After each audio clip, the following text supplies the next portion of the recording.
So welcome everybody. This is, of course, now someone is popping in. Welcome everybody. This is the Multifamily Homebuyer webinar. This is the second edition of this course. It's something that we've done before and we're doing it again as part of the Southern Vermont Economy Project at BDCC with our partners at Windham and Windsor Housing Trust. So the Southern Vermont Economy Project is project that helps support local projects, build knowledge, build networks across Southern Vermont. And so the reason why we're doing a homebuyer course is because, I don't know if you read the news, you may understand that Vermont is experiencing, like many places in the country, a housing crunch, a housing crisis. And one of the paths to building healthy communities is to help support multiple housing options. So there's a variety of options for people to choose from across their community. And we did some work in Bellows Falls and Rockingham with incremental development. And incremental development is really talking about supporting ownership by smaller entities.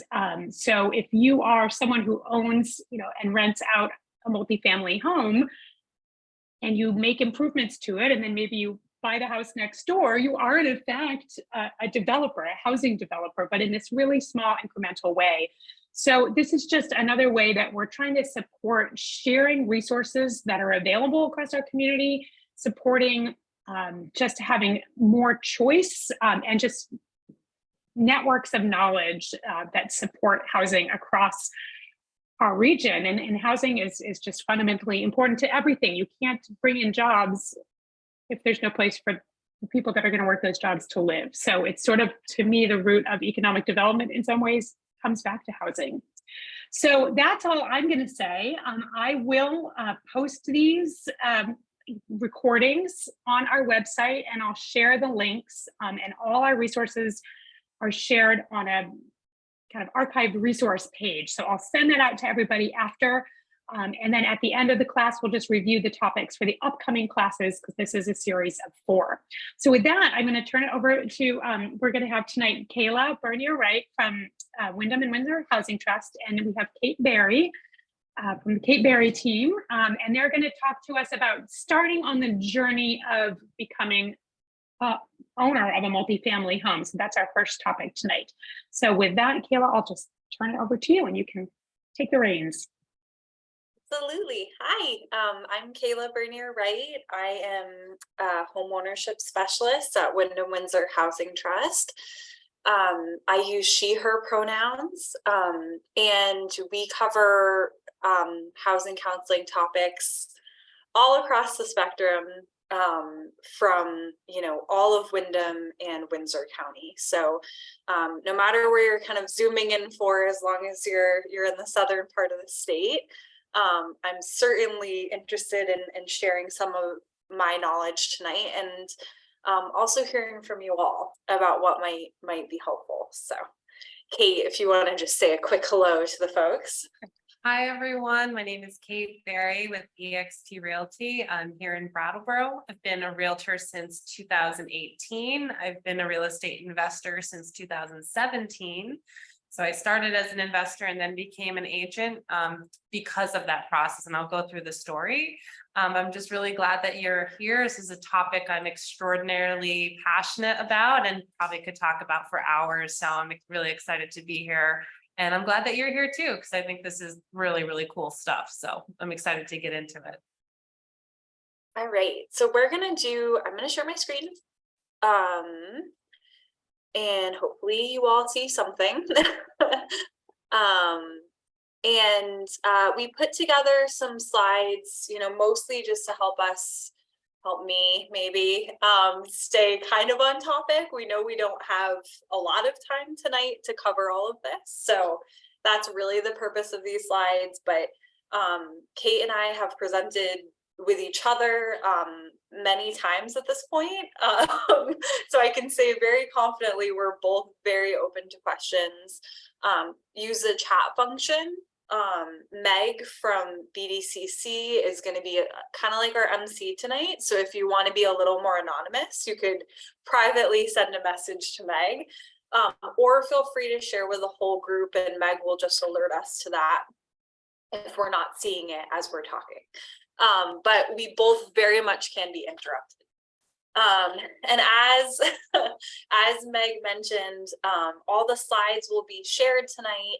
I have some links kind of lined up that I might supplement and throw in the chat. Those will be captured in the recording and shared as well as other handouts and resources we might reference. So we're really hoping that, you know, as much as this is a live webinar right now, and we hope you all take advantage to ask questions, we also hope that you walk away with resources and that this is just kind of step one for you.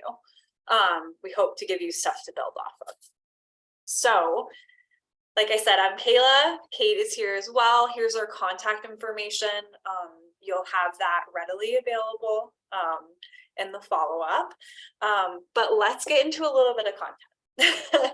So this may be like real overview for some of you. Some of you maybe already have purchased homes in the past, but maybe you're thinking about multifamily investing for the first time. But you know, bearing in mind that people could be coming at this class from all different perspectives, we truly wanted to include the first-time home buyer as well. And so I'm not going to dwell on this slide for too long, but I did want to include it and just hit on some highlights just so that we all are using the same language tonight. If this slide feels like, wow, this was whiplash, she went through that way too quick, then I think that that's like a good piece of information for yourself as well. I'll just put in a little plug for my day job at Windham Windsor Housing Trust. We do offer an 8-hour first-time homebuyer education course. I'll drop that link in the chat. And so I get much more in depth into all of those topics if you were to sign up for that course. But there's also, you know, tons of resources online if you want to, you know, start diving into any of the things I cover.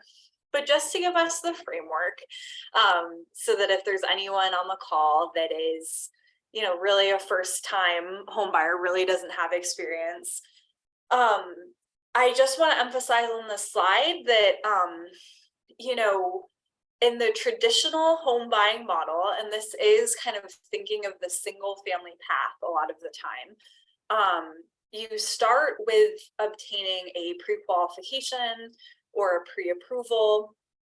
Some government programs even call it a certificate of eligibility with a lender. So that says, you know, what's your purchase price? What's the down payment that's going to be required? It requires you to have a credit score in a certain range, which we're going to talk about. And then as a first-time home buyer or a buyer of any sort, really, Windham Windsor always encourages folks to work with a realtor. So in, you know, most of the traditional transactions that are listed on the multiple listing service, those are often the homes that you see on Zillow, Redfin, Realtor.com. The buyer doesn't have to cover realtor commission fees. So that's kind of like a common misconception I hear in my job from time to time is, I don't want to work with a realtor because I'm on a really tight budget. Well, as a buyer in Vermont, that traditionally, if you are truly a first-time home buyer, oftentimes there's a way where the seller will cover that fee.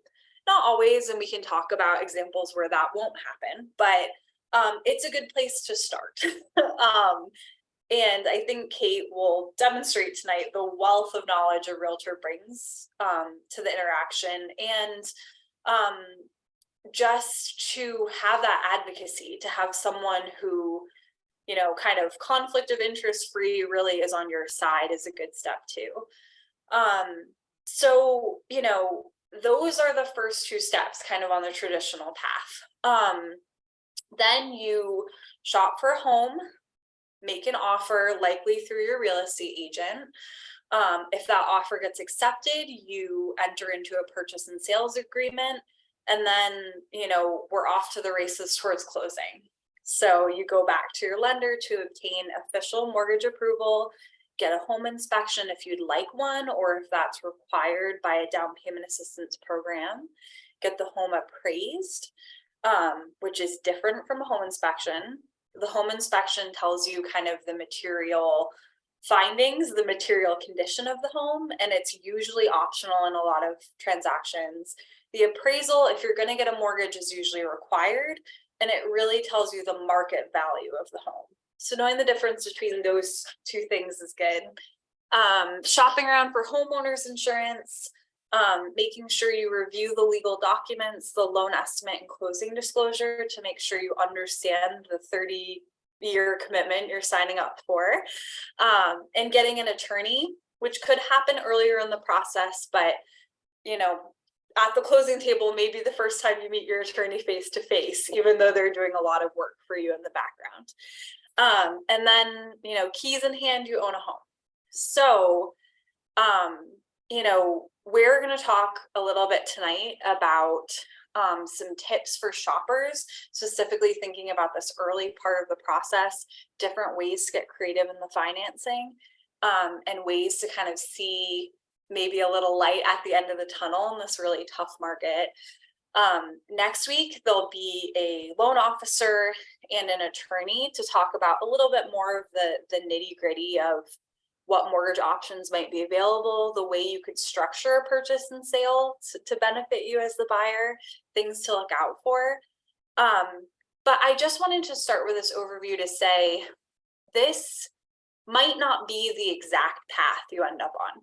This might not be an exact retelling of the way that you got to your first home. It certainly might not be.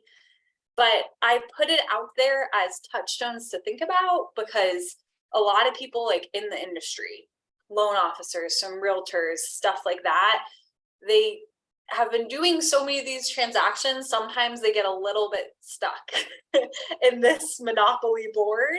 So if you're doing something different, it does still benefit you to know the traditional path so that you're a good advocate for yourself. To say, hey, whoa, step back, hold on a minute. I'm not doing that. I'm doing an off-market transaction, or I'm doing this. I think it's good to start from this place of the traditional path, just so you do have a little bit of the tools and jargon to be able to discuss it. But we won't beat beat a dead horse with this slide. So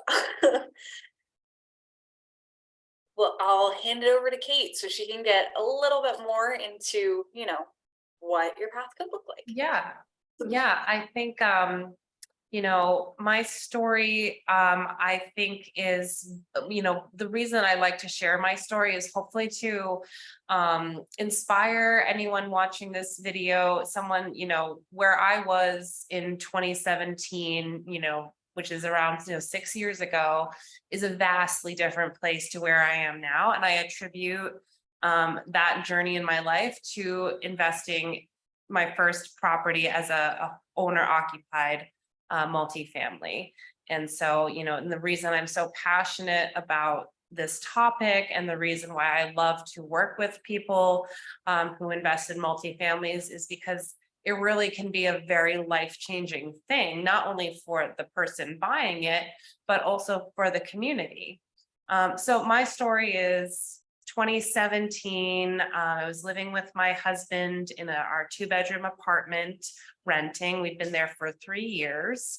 I was a bartender. I had no credit, a huge amount of student loan debt, was kind of, you know, paying as I go, living paycheck to paycheck. So was my husband. And at that time, you know, we were actually approached by our landlord who said, you know, hey, I'm ready to sell the building. I really like you guys. You've always paid your rent on time. You know, I just think that, you know, you're both great people. I would love to offer you the chance to buy it and save me the hassle of putting it on the market. And this was a pre-pandemic market. So, you know, it was hard to sell houses back then. And at that time, to me, home ownership was something that was 10 years down the line, not possible to be done. And so, but being presented with that opportunity, I thought, well, if I have this opportunity, I'm going to try to figure out how to make it happen. And so I did the first step, which is I went to a lender and I tried to see if I could get a mortgage, and they said, absolutely not. And I felt really defeated at that time. But I went back to the bar I was working at. One of my regulars was a realtor, and he said, have you considered seller financing? And it was a term I had never heard before. And if you haven't heard that term before, sometimes it's also called creative financing, seller-backed financing. It's where essentially the owner becomes the bank, and you can purchase a property without using a traditional lender. You can use private money, you can use private seller financing. And basically what I did was I dove into real estate books, podcasts, anything I could get my hands on to teach myself about real estate investing. And the first thing I learned was you've got to look at the investment as a business. You have to look at the property as an investment and a business. It's money coming in, income from the rents, and its expenses going out.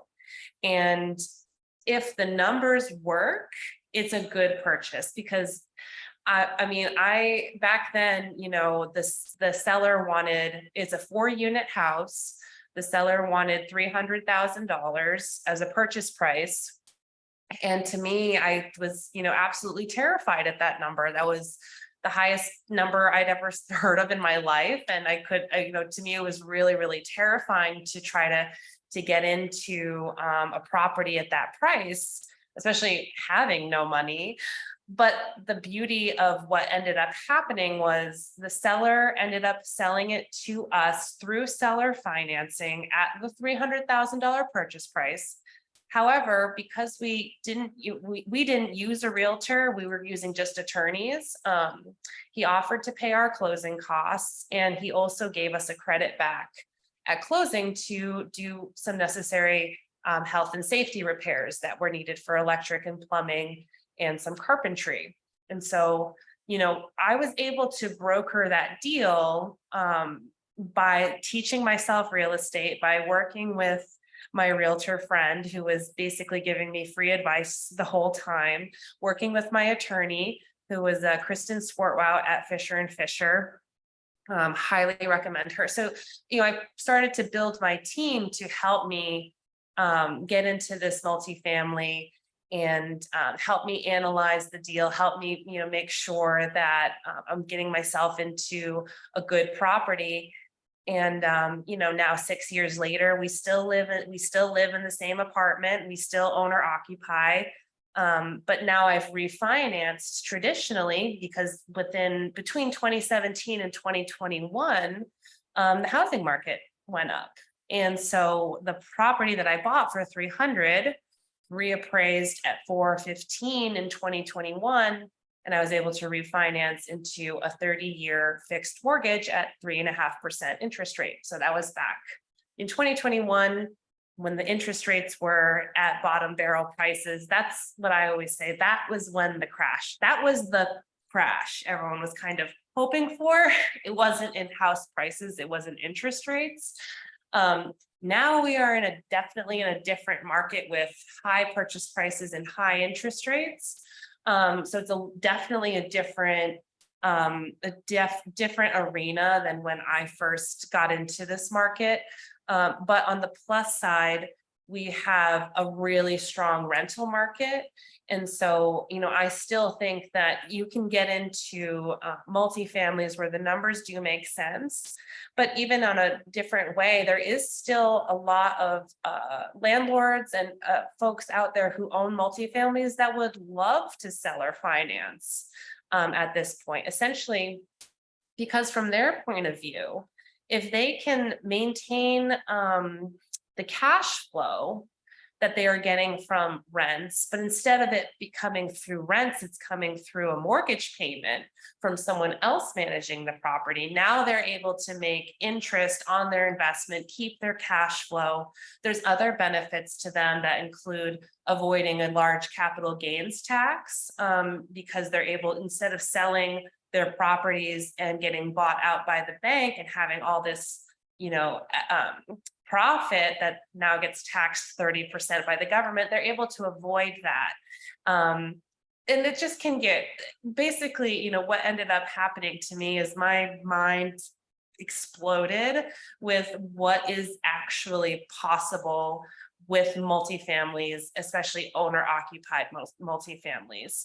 And what I've seen, the impact being for owner occupied multifamilies is, like I said, it's beneficial to the person buying it, but it's also beneficial to the other people living in that property.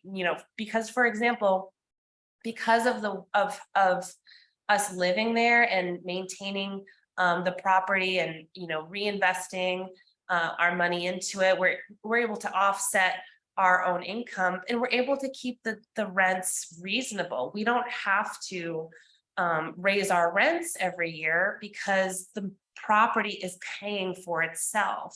And so we've got tenants that have been there, 6 or 7 years, and we haven't raised their rent because we haven't needed to. And so that's why I get really passionate, and I would love to see more owner occupied multifamilies, especially in Brattleboro, because not only does it give someone the opportunity to get into a property and start building wealth, it helps the other tenants in that building, keep their rent down, and the property itself is usually going to be better maintained than a property with an out-of-state investor who's never there. You're there all the time. You're going to notice when something breaks. You're going to notice when something needs to be replaced, and you fix it and you work it. So you see these owner-occupied multifamilies usually in better condition than those that are using an out-of-state investor. So then, once we purchased the multifamily, that was when I got my real estate license. Because, like I said, my mind exploded with the possibilities out there, and I thought, if someone like me can do it with no generational wealth, first generation buyer, no credit, no savings, was able to figure it out, that to me was really cool. And I want to be able to help other people do it. I really appreciate you being so candid, Kate. I mean, I get a slightly different twist on that story each time I hear it, but I think it does set a nice precedent for you really can start where you are at. You don't have to be the perfect mortgage applicant or anything else. Nope. We were saying just before everybody logged in that the hope is, knowledge is power. The hope is you take whatever you pull out of this webinar series for your specific situation in your household, in your family. So we'll keep cruising on. And so I'll take back the mic for a second, just to talk about what that mortgage ready applicant looks like. And I started my job in housing counseling, and I actually bought my first house in 2020, March 2020 to be specific. So weird time to get into this line of work. And one of the things that I look at with the mortgage readiness term that gets thrown around a lot in my line of work is it's really not about, proving yourself to a lender and if you can obtain a mortgage. It's really talking about what are the parts of your application or just the parts of your household budget that are really strong. and what are the parts of your household budget that could use some work and that you could beef up and focus on and make a little stronger, and looking at that and being realistic about it. So it's, to me, it's less about like, can you obtain this specific mortgage, and it's more about your financial health. So that's kind of what I take from it working with folks, is that a lot of the times if they're, you know, if the 660 credit score is not going to happen for them anytime soon, if they take the time and do some things to pay down some debt or this, that, and the other, and it ends up in seller financing, still great that you paid down that debt. Still probably makes it easier to refinance your car in the future or whatever else, you know? So I see it as a win-win, even if it doesn't end up in any sort of mortgage product. So just to name that. But what you should know, you know, if you are going in to work with a mortgage lender, because we will talk about, or I will talk about some of those loan options and some, you know, down payment assistance options that might be available to you through the banks. They're going to look at 2 years of reliable, consistent income that's likely to continue. That doesn't necessarily mean the same exact job. You can kind of paint with a little bit of a broad brush about like what your career path is, as long as you're making about the same amount of money. And the good place to start for that is your tax returns. So your tax returns for the last 2 years, are they reflecting about the same earnings? This is really important to look at, especially if you have self-employment income coming in, to again get a sense of how are you presenting yourself in terms of the numbers, right? Credit scores, this is something that I look at with a lot of people in my job because it can be really mysterious. You have Credit Karma telling you one thing, you have, you know, Go to Refinance a Car telling you another. So it's really not a very consumer friendly market in terms of credit scores, but they do matter. They are pinned to all of us, whether we like it or not. If we utilize debt, or even if we don't, then not having a credit score becomes its own challenge in some case. Sometimes it's a good thing. Better than having a bad score is having no score if you can prove consistent payments. But that's a piece I do a lot of in one-on-one counseling, is trying to get people access to good information about where is your score at and how would lenders view that.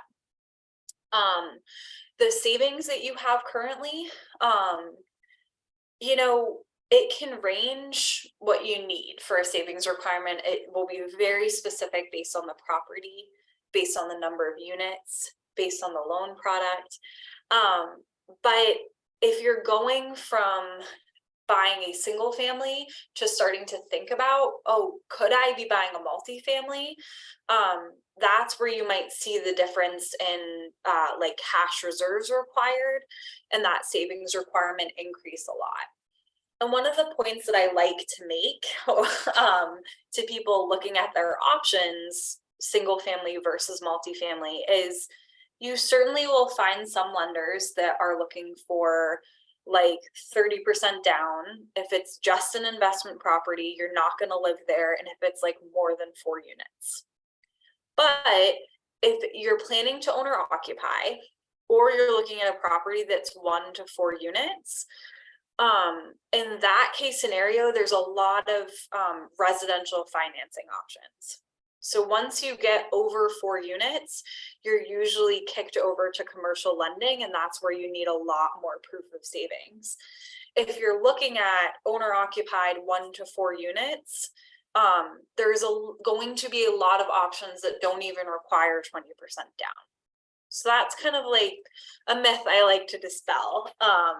When people are kind of weighing their options, if they're open to multifamily, I like to remind them of that. Like, it's the math, the budget is going to be different because you have to think about those other units and what they'll need for maintenance as well as what they'll bring in for income. The math is different from running a single family household to a multifamily, but the financing can be pretty equitable if you're going to owner occupy. So that's one thing I like to tell people. And then that revolving debt. This is debt that shows up on your credit report Ideally 10 to 12% of your monthly, the kind of sweet spot for lenders usually is, no more than 15% of your gross monthly income spent on non-housing expenses. So that means, like, if you take your gross monthly income, whatever that is, about 10 to 15% of that can go towards your car payment, your credit cards, stuff like that, without affecting your purchase price very much.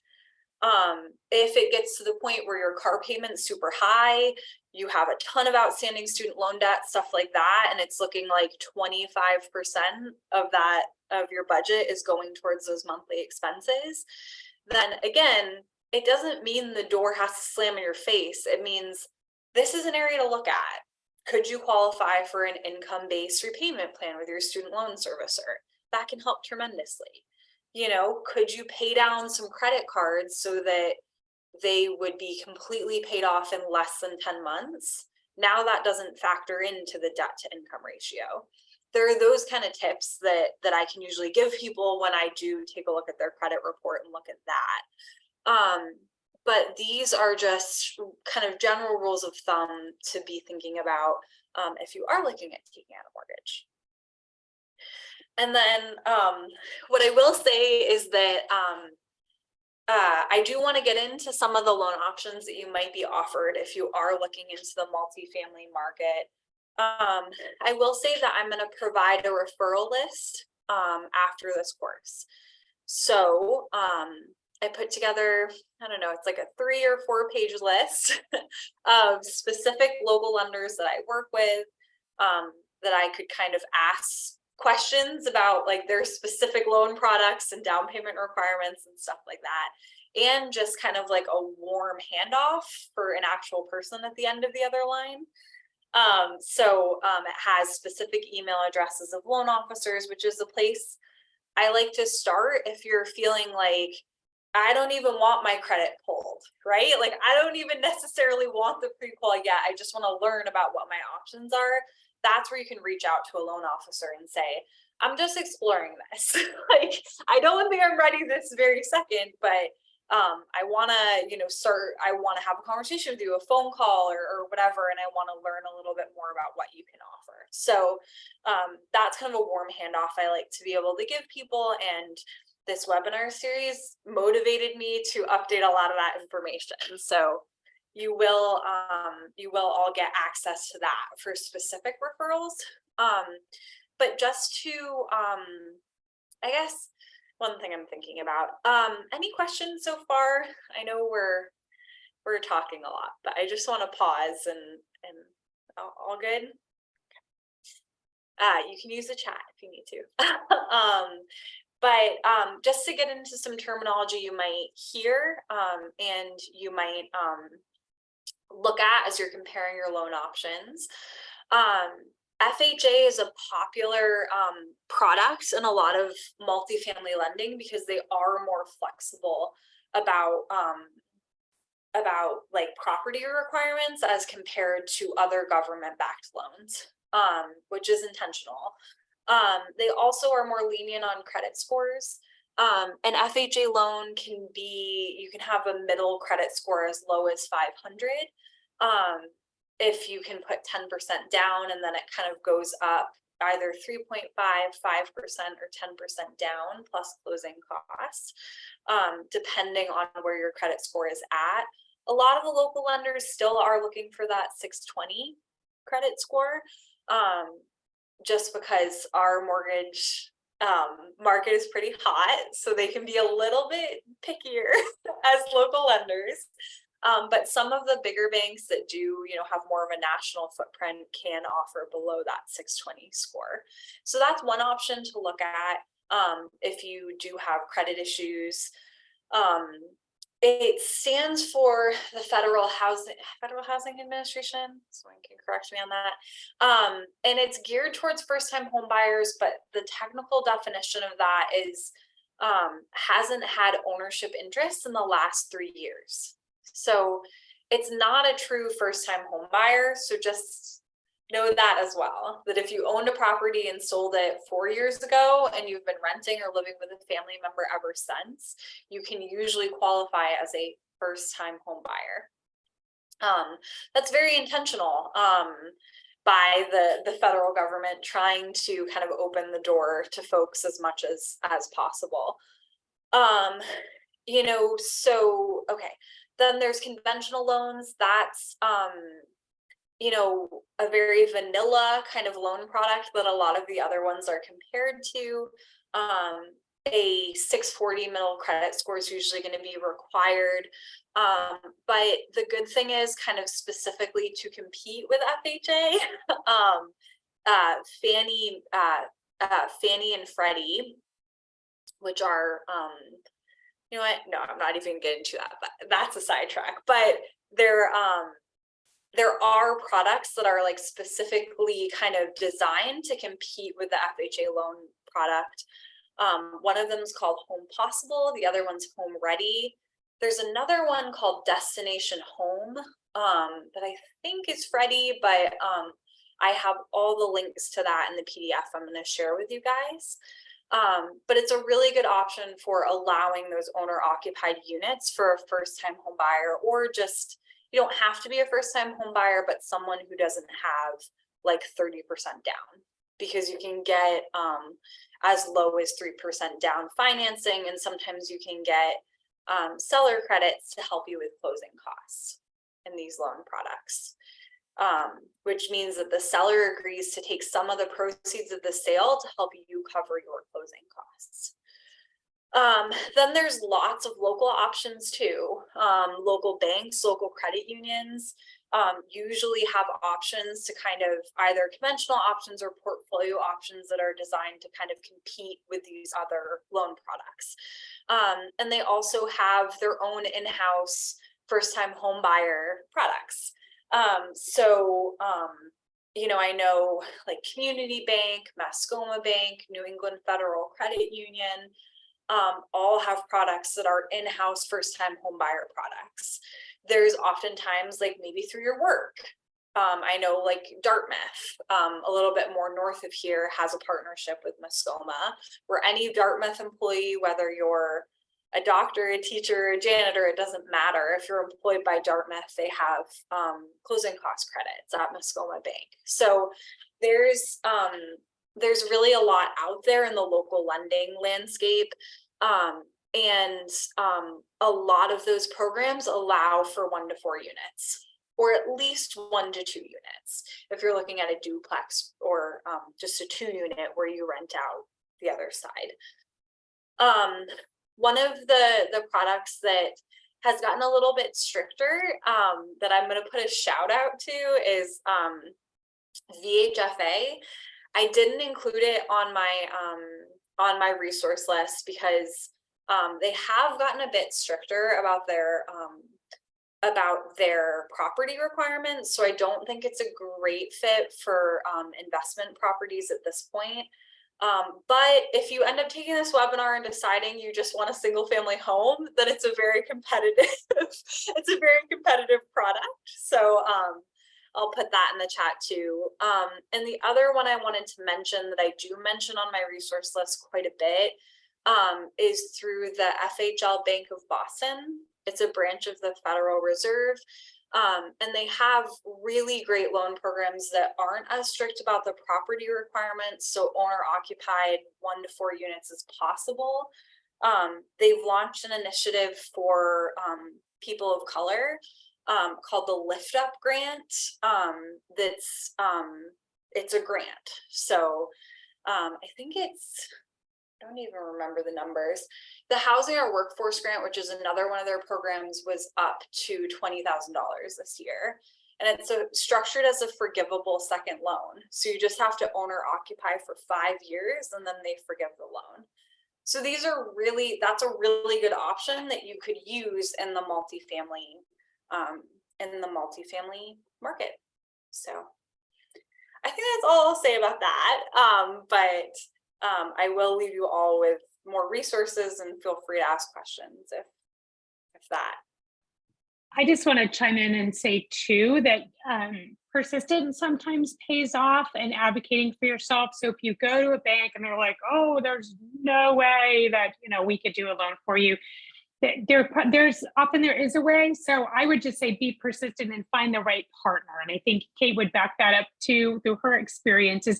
A lot of what will help you through the process is just having people who can help you. And so having someone you can call to be like, now what do I do? Or, someone who's knowledgeable about the many different kinds of loans that are out there. Just because if you get one loan officer that says, I don't think we can do this, don't necessarily be discouraged. And Amir, you have your hand up. Go ahead. So I have a question for Kate. I know it's a little bit off the topic. I should have asked this earlier. So my question is about the seller financing. So what's the situation with the earnest money or known as a down payment? Do you have So earnest money is essentially what's holding a purchase and sale contract in escrow. So when you make an offer on a property and the offer is accepted, you then enter into a purchase agreement, whether you're doing seller financing or not. And that earnest money amount can be $500. It can be $1.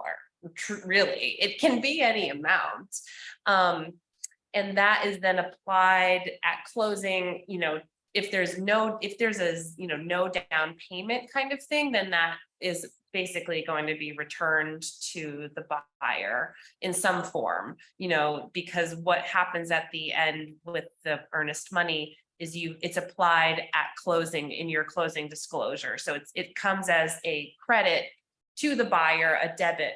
Not a debit from the seller, it's just a credit to the buyer on your closing disclosure that will say, okay, you're being credited back your earnest money in some form, shape or form. Does that answer your question?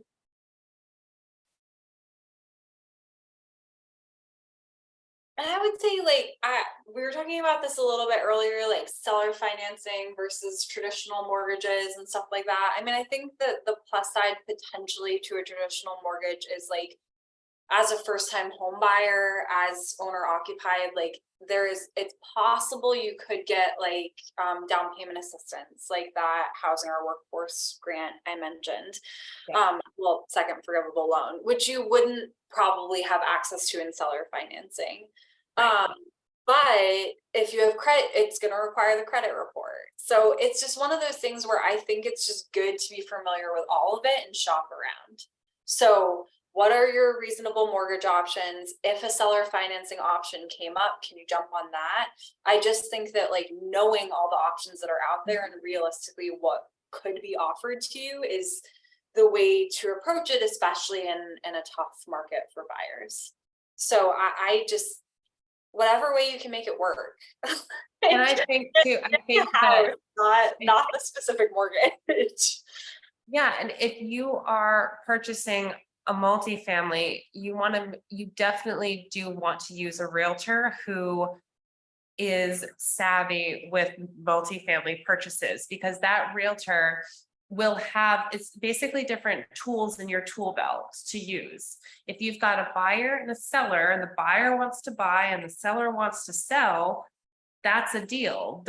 How we structure it in the between can take a little bit of creative problem solving. I've done a few deals recently where part of it is financed by a purchase and part of it is financed by seller financing.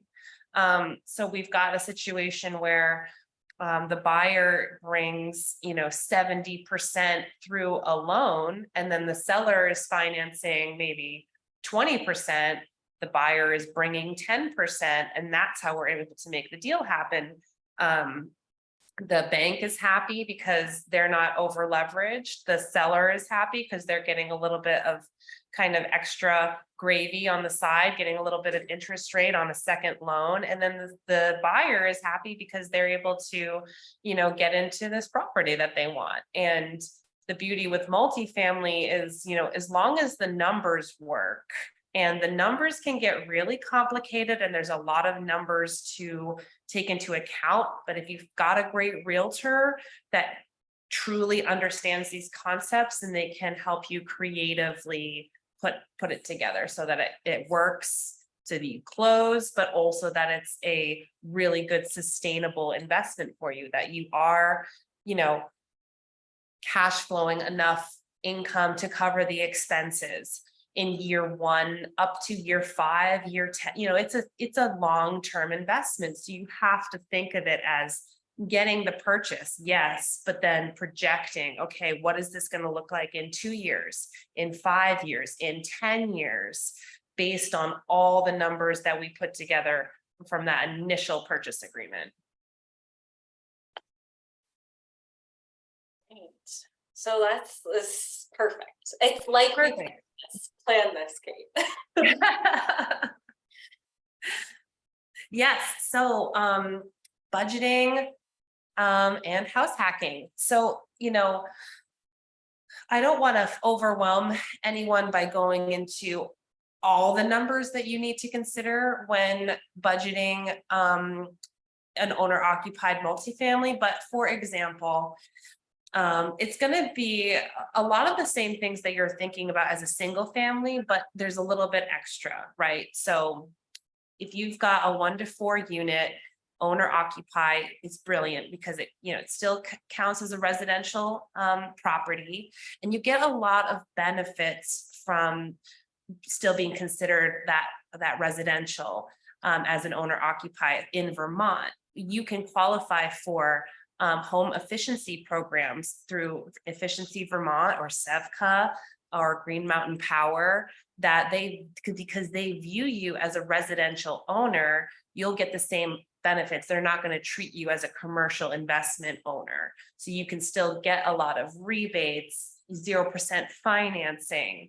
to do improvements on your property. So there's another kind of nice benefit to a 1 to 4 unit. So essentially, when you are looking at a property, a multifamily, you take a look at what is the income, what are the expenses, the income being the current rents. And this is also when you should start to consider, okay, here are the current rents, but what is the market value rent, or what are projected rents? What can I reasonably assume that this property will rent for today? What will it rent for in 2 years? What will it rent for in 5 years? That's where you can understand what is that property going to generate for revenue. And on the expense side, you're going to be looking at a gambit of things. You're going to be looking at, of course, your mortgage payments, your insurance, your taxes, property taxes.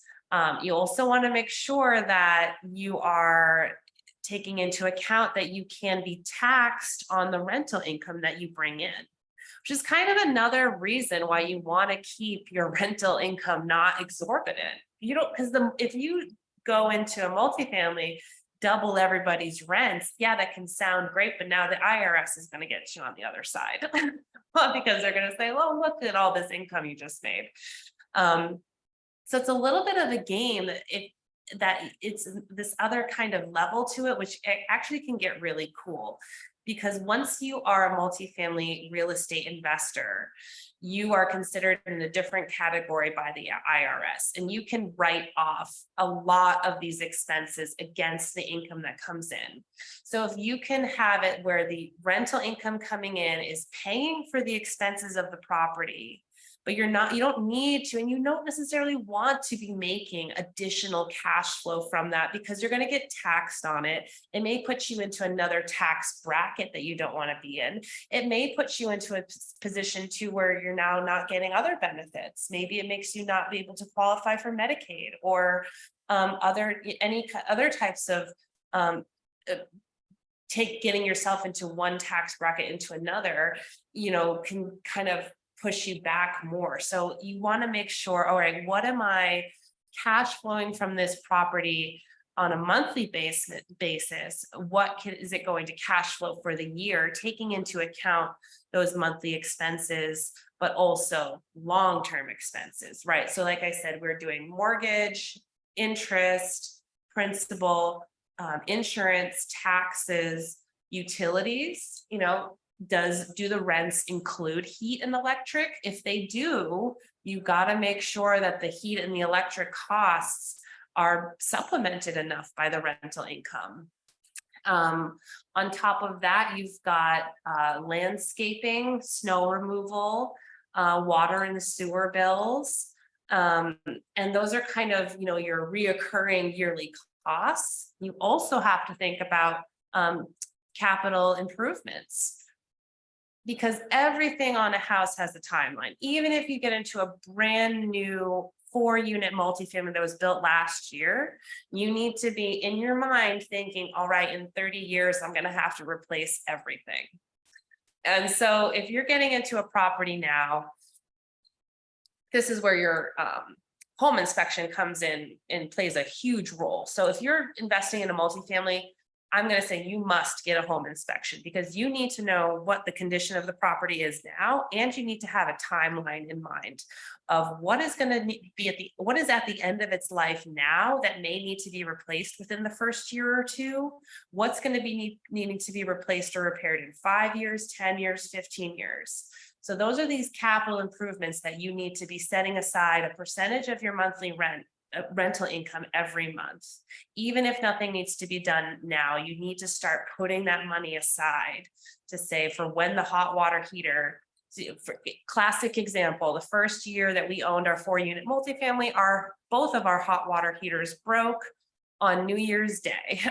And so that was because it was a holiday and in the middle of winter, we had to replace 2 of them. It was a $3,600 bill that we had to make sure we had that ready to deploy immediately. And so having that in your mind of, you know, you don't want to go into a multifamily thinking, oh, wow, it's 4 units, you know, the rental income per month is, you know, $4,000 a month. I'm going to make $4,000 a month.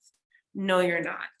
You have to take out all of those things that we mentioned, plus set aside money for the replacing of the roof, the siding, the heating system, the plumbing, the electric, appliances, flooring, painting, all these costs that go along with home ownership.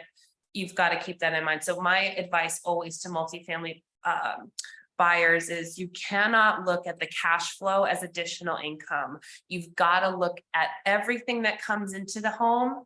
How are you putting it back into that property? How are you reinvesting every single dollar of cash flow back into the house to make sure that it's running smoothly, so you have happy tenants who are happy to pay their market rent value because they live in a nice apartment? And is it going to help the building continue to appreciate year after year, and making sure that every single dollar of that income is being now an expense that you can write off and you don't have to pay taxes on. And so that's I just wanted to jump in quickly. I'm sorry, because Lynn had put in there, she said additional cash flow can then invested in other properties or high interest savings. But I think also this is Kate's point here, is to say you can also reinvest it plan to reinvest it into that property as well. So to think about when you're thinking about your cash flow, that's going to be, you know, whether or not that's treated is going to end up being income at the end of the year, or whether it's being invested in a way where it won't count as income. That's something that, you know, and again, that's something, another person that you can have on your team is an accountant who can help you figure this all out. So it's really, to me, I think about like, who do you need on your team to help you know how this all works? But I think an excellent point is to think about your property is an investment. So extra cash flow, if you invest it back into the property, it's actually staying with you. You are not throwing it away. You're putting it into something that you own. So whether it's an other property, if you happen to own more than one property, or your own property, it's in effect, you're not giving it away. You're investing it into your own property. That's right. And I think the first couple of years the first few years are difficult. There are a huge amount of learning curves, especially if you're going into a property, maybe if it's your first property and you're learning about how a house works. We went through some really serious learning curves our first couple years that were difficult to get through. You know, the water heaters dying was one.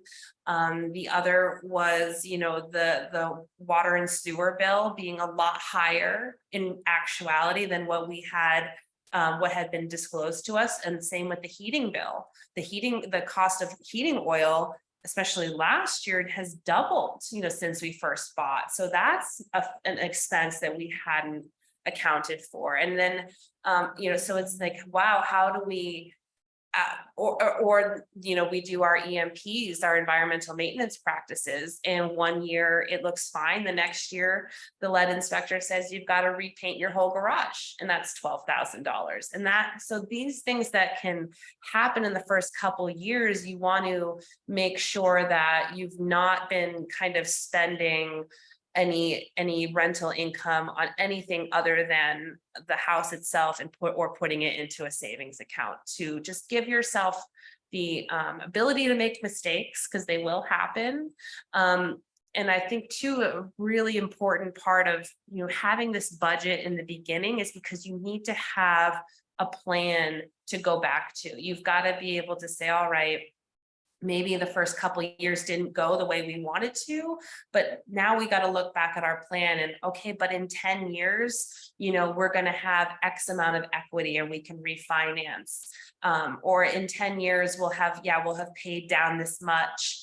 Oh, and maybe at that point too, we'll be in a position where we can move out from our apartment, buy another property, another single family or multifamily, and now we can keep that one and now rent out all four. Now all four of them have rental income coming in. Maybe it won't be as tight. So you've got to have a really like 30,000 foot view on this investment. And first and foremost, does it work in the short term? Do the numbers work as they are? And then what's going to happen in the long term for you to be able to go back to when you have like those tough moments, so maybe a tough year, to say, all right, that was a tough year. Maybe we had a loss, but I know that we're going to be on our way to our original goal if we stick to the plan. And I think that's where, like, with a bit of the first time home buyer perspective, you know, I think that Kate and I, like, our advice to folks and our counseling and mentorship, or whatever you call it, to folks, like, really what we're hoping to get out of this webinar, but also just in our conversations with people, what we're hoping to get is like many community minded landlords, right? People who are in it because they want this long-term investment, they want those dollars to stay local, and they want to be the landlord that is not the worst case scenario, that is nobody's nightmare landlord story, right? If you think of the worst landlord you ever had in your life, you don't want to be in that bucket. And that means some money, like some planning in this budget side of things. So I kind of think that's the spirit of like where that advice comes from, and you know, why we want to do community outreach stuff like this. And truthfully, what I've learned as an investor is you want to have a long-term tenant that never leaves. You want to have someone that wants to stay in your place, because you lose the majority of your cash flow in turnovers. And you can, if you've got a great tenant, someone that pays their rent on time, follows the house rules, keeps their apartment in good condition, even if that rent is slightly below market value, that is actually going to be a better long-term investment for you, just investment wise, because you've got steady, consistent income. They're keeping the apartment in good shape, and you don't have to worry about turnover, or potentially going into a new renter with a lot of unknowns that could end up being a worse situation. Even if you're getting 20 or 30% more rent, you're going to lose it in all that turnover anyway. Yeah, my nightmare scenario is sometimes when I'm sitting across the table from folks and they feel price gouged by the rental market, which I understand. Like, there are situations I see where you are being price gouged by certain landlords, whatever. They feel price gouged, And so their next instinct is, I'm going to buy multifamily so I can do that to others. And I'm like, nope, not a good plan. You don't want to get yourself Because it's stuck. not working out for your landlord now. Because No, it's right? not. It's not, it You doesn't know? work. So It doesn't. that's the piece I think we're trying to get across, is like, build a plan that's sustainable. It's not going to make you a millionaire, but it will make you a homeowner instead of a And real estate is a get rich slow, and because you can buy one multifamily and yeah, you actually could be a millionaire in 20 years, 30 years with that one property. 30 years, all of a sudden, if you bought, like, for example, the 4-unit we bought in 2017 for 300,000. If we just put kind of basic appreciation on that plus inflation for 30 years, that very well likely could be worth $1 million in 30 years, where it's fully paid off. We now have this asset that is cash flowing, that's paid off, appreciating, and we've gotten tax benefits too from it from the last 30 years. Like, one multifamily can turn you into a millionaire. It really can, if it's done right and if it's done with the right intention setting into it and a good plan. All right. So this is a good transition as well. I think a part of that, like, community-minded property ownership and landlording is to name the Fair Housing Act. And I think the attorney, at the next session, we'll talk about this a bit. But one of the things that I steal from Kate, actually, that I think she was the person who I heard say this, was like, it's not about it. When we're talking about fair housing and educating people about that, it shouldn't be about the letter of the law in terms of like, where are the loopholes? What can I get away with? It should be about carrying the spirit of fair housing into your community, right? Like, you should, as a landlord in your community, you take on this responsibility as well, which has a long history and a long legacy in our country. So we want to include that, like what the protected properties are. I also some of my friends over at CVOEO have some really good resources on this, and specific trainings for landlords, and about furthering fair housing and how to navigate relations with tenants in kind of an equitable way. So that's those are definitely links I'm going to put in the chat as soon as we're kind of done with the screen sharing portion. So but this is the letter of the law in the state of Vermont that you should be aware of if you're becoming a first-time landlord. But like we said, we'd rather you be overly broad and overly gracious about this and overly careful than looking for loopholes, because really, Vermont is changing and we want to welcome that. And housing is a really good way to discourage new communities from emerging in our community, if we mess this up as a community. So that's, I don't know, that's my position. I think it's Windham Windsor's too. That's fine. It's Windham Windsor's housing trust position as well. Was there anything else you felt like would be pertinent to add to this, Kate? It's really important to be, when you become a landlord, you must become familiarized with the fair housing laws, because even though in Vermont you don't have to be a real estate licensed person, or there's not even any sort of certification to becoming a landlord, but so you don't necessarily have to uphold these laws, but these laws are in place for a really important reason, and it's to make sure that folks aren't being discriminated against, a protected class when it comes to housing. And if you do something that even small things can sometimes be discriminatory. For if you are offering an apartment and you say looking for a single person with no children, you've actually just discriminated based on familial status, and you can be sued, and all kinds of bad things can happen. And so you want to be extremely well versed in this. You do want to I'd say talk to a realtor about how to advertise properly, and to make sure you're not violating any of these laws. And also asking, going into different community groups, offering, making sure that you're, offering your housing to everyone equally is really, really important. There's reasons that these laws are in place is because, we can really get into this topic, but real estate, especially in this country, is how equity is distributed.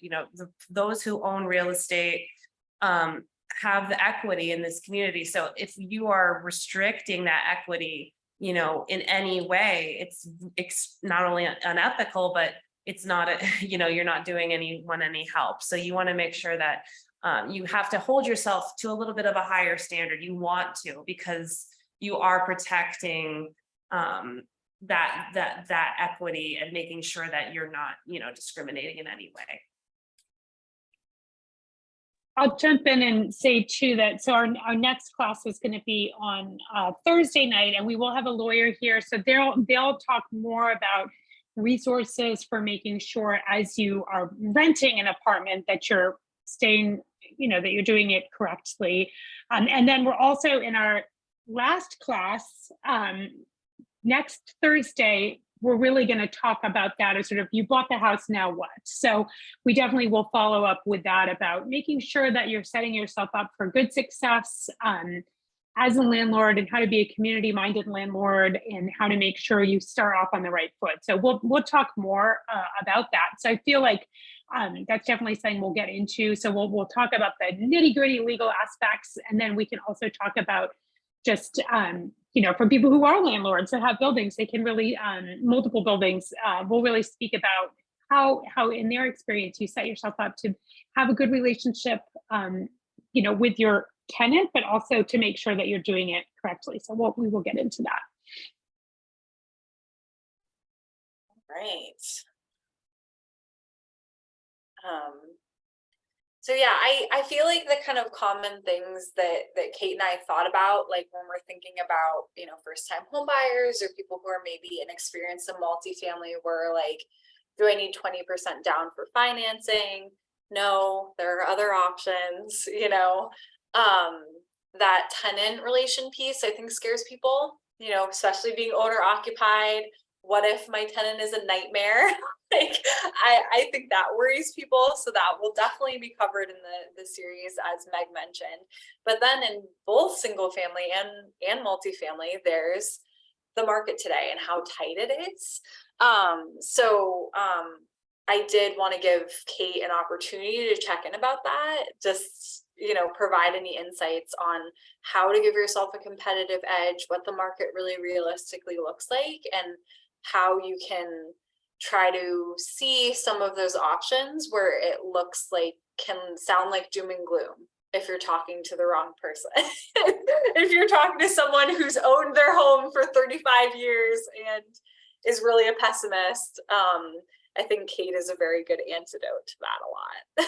Yes. Well, I really live by this. Anyone that tells you can't do something usually hasn't done it themselves. And so you've got to talk to people that have done this, that are doing it, that continue to do it despite the challenges, because there are many challenges when it comes to being an owner occupied landlord. It's not that you just wake up on the first of the month and you've got money in the bank account. It doesn't work like that. You've got to be able to know how to manage people, manage properties, work with leases, have good communication, have good organization. And that comes with, I think, if you've got the mindset that this is a business, this is an investment, the systems will come from that. And you've got to also allow yourself to make some mistakes and learn from them.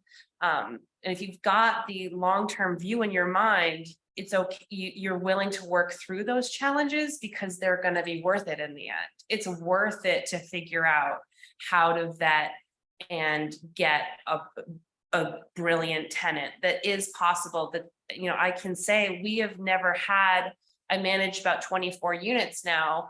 I have had to go through evictions, but they've never been through any tenants that we have processed, because we have a really good system and how we do that.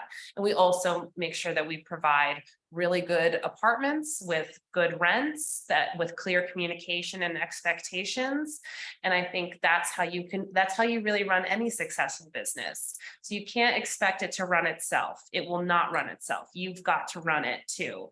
And so coming back to the market today is extraordinarily difficult for buyers. And it's because right now we are experiencing a housing crisis in terms of it's an inventory crisis. It's supply and demand. There is not enough supply to meet the demand for housing. And what that means is purchase prices will stay high. And what we're also experiencing in the market today is high interest rates. So it's made it extremely tight for buyers, because it reduces your purchasing power when you have higher interest rates. You know, I could do like a quick calculation, but if you're buying a $300,000 home at 3.5% interest, you know, your monthly payment may be something around the $1,200 range. You change that interest rate to 7%, now you're at $1,900. So suddenly it's the same price, but now you can't afford it because of the interest rate. And so what does that mean for buyers right now is you've got to be lean and mean and prepared mentally, emotionally, knowledge-based, like, so that you're attending this class today is amazing. I'm going to put in the chat too the link to Bigger Pockets. I suggest everyone start listening to podcasts, read about real estate, you know, get into it, totally absorb yourself, because there's so much to learn, there's so much to know, and there's so many people talking about it. So if you can get yourself in the mix, you're going to have a stronger approach going into a purchase and sale. And really what you have to have in mind is then there's two ways to kind of get started in a market like this. You can start with going to the lender and getting your pre-approval and knowing your purchase price, and start looking at homes very similar. You know, that's how you do it. And you try to find a home that fits into that pre-approval, or you find the deal first, and then you go and find the financing. And how do you find the deal? That's talking to people that own properties right now. And that's really what I'm seeing is I work a lot with off-market properties, and I do work a lot with investors. And what's happening is there are deals being made off the market because sellers don't want the hassle of putting it on the market. Many of the time they would love to get into a creative financing deal. So if they can find a buyer that, you know, wants to do it that way, and we don't have to go on the market, it's a good leeway for them. So I would just start talking to people that you know own property. The first place to go would be your own landlord. And, you know, if it's someone that is, or even you can do direct mail marketing, or coming to real estate meetups like the one that we have on Friday at the Collective from 4 to 6, talking with people that own real estate, because most of the time, if someone has multiple properties in their portfolio, I can guarantee you there's one property in there that they want to get rid of, that for them, for whatever reason, it is a headache to them. If you can come in as a person that says, I'm going to relieve your headache, I'm going to take over this property for you so that you don't have to deal with it anymore, that can be a situation that works really well for both sides. So be creative, talk about what it is you want, absorb knowledge, analyze deals.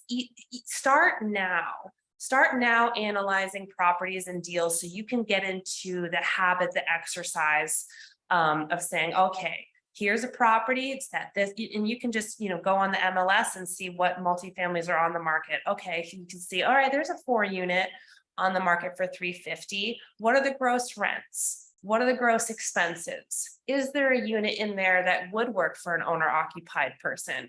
Start working through those exercises so that when the right property does come along, now you've already done it a few times, you're warmed up, you've maybe got now some questions, you know what to ask.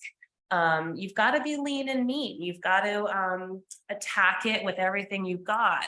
And I say that not to be discouraging, but to be encouraging, because if you can get into a property at any point, if you're able to buy something and own it instead of renting, to me, that's my advice, is that's how you're going to change your life. That's how you're going to start building generational wealth. Because this housing crisis, the supply and demand is not going away. They're not building enough.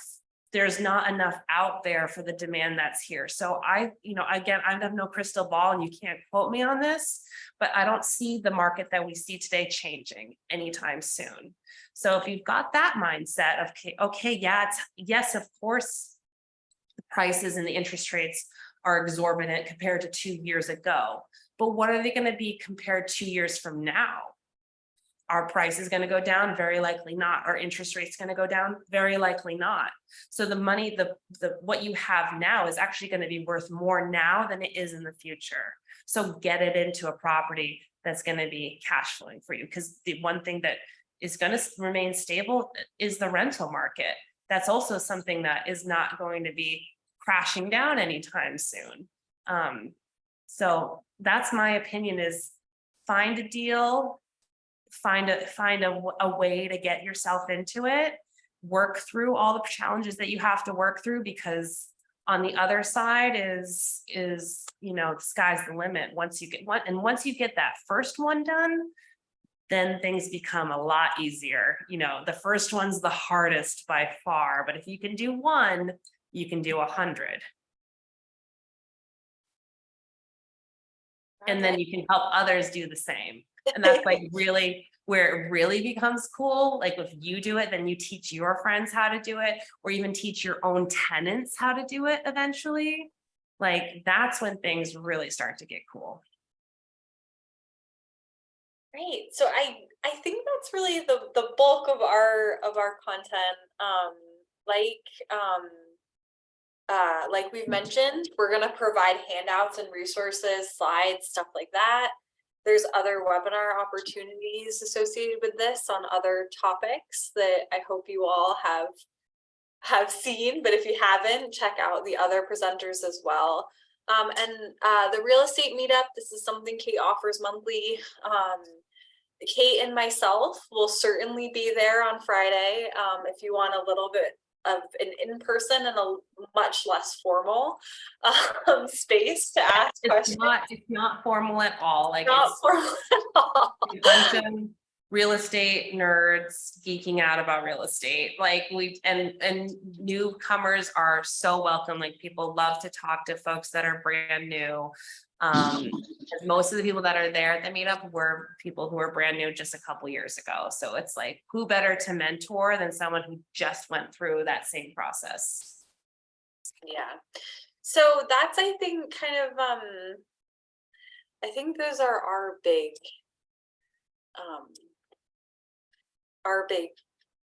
whatever gems to impart. But happy to hang around if others have questions. That we can talk about. Maybe I'll stop the screen share and share some of those links I had thought about.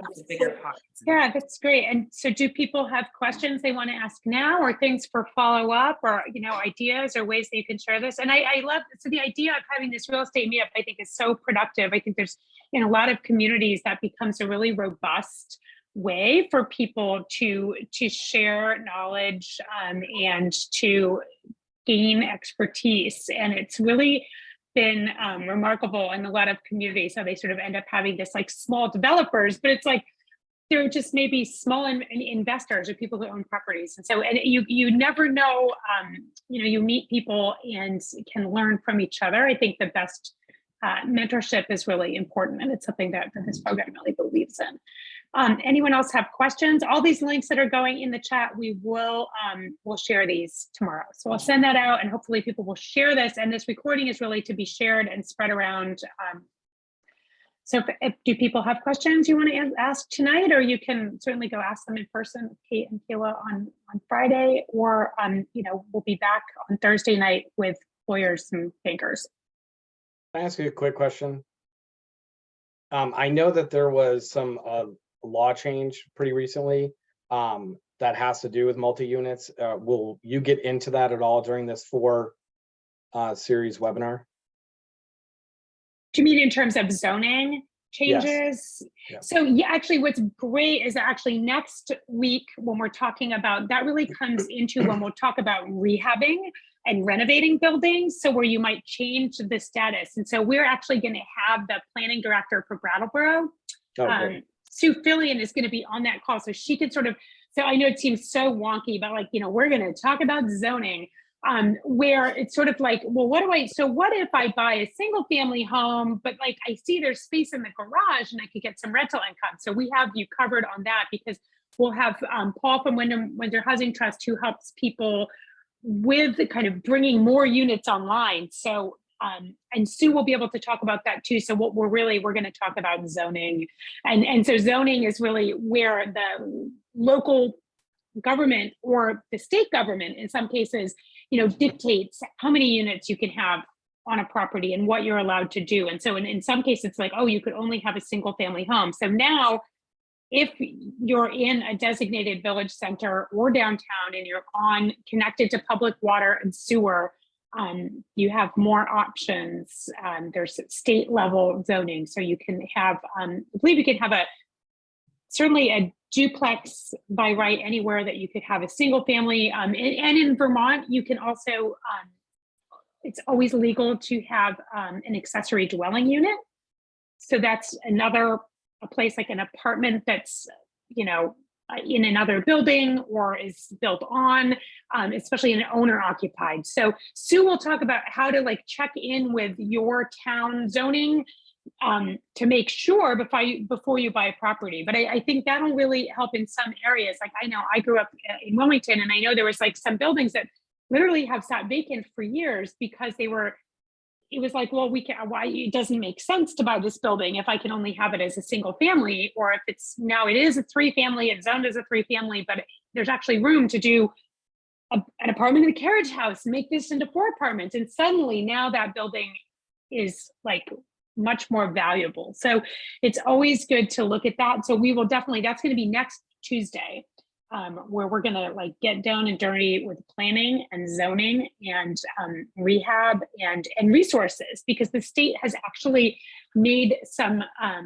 loan and grant programs available for landlords to bring new units online. So if it's whether that's an accessory dwelling unit or an apartment that's, you know, currently vacant because it wasn't allowed in the zoning.